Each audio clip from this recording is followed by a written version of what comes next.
entrepreneur. What do I do to make sure that I get ahead in life? Let me give you 3 things and I'm out of here. Number 1, fulfill your responsibilities.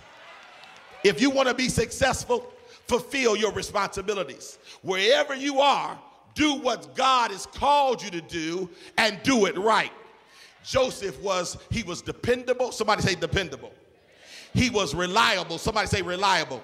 He always gave his best no matter what. And as a result, he's promoted into leadership over and over again. First, as a slave.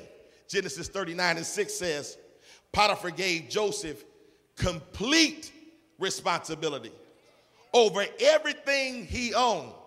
He hadn't a worry in the world with Joseph there. Joseph made every decision in Potiphar's household except what Potiphar would eat. But watch this. Potiphar had no worries. Why? Because Joseph was present. Come here, let me ask you a question. Can your boss say the same about you?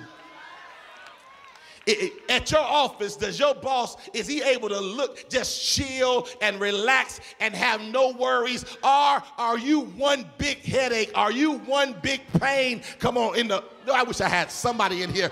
But does your boss, the Bible says Potiphar had no worries. Then he got thrown into jail. The jailer soon handed over the entire prison administration to Joseph. And the Bible says he had no more worries after that. For Joseph took care of everything. I like this guy because he's incredible. He shows us that you can't keep a good man down. He shows us that the cream always rises to the top. He shows us that if life deals you lemons, you just go ahead and make some lemonade. I wish I had a witness in here. He always keeps making a way. Here it is. I don't know why these things are happening to me, but I do know how I'm supposed to act. I don't know why these circumstances have been caused in my life, but I do know who's Lord of my life. Joseph is in prison on false charges, but he keeps rising to the top. Here he is. Eventually, Joseph gets promoted, and Pharaoh said this: who could do a better job than Joseph? For he is a man who is obviously filled with the Spirit of God. You missed it.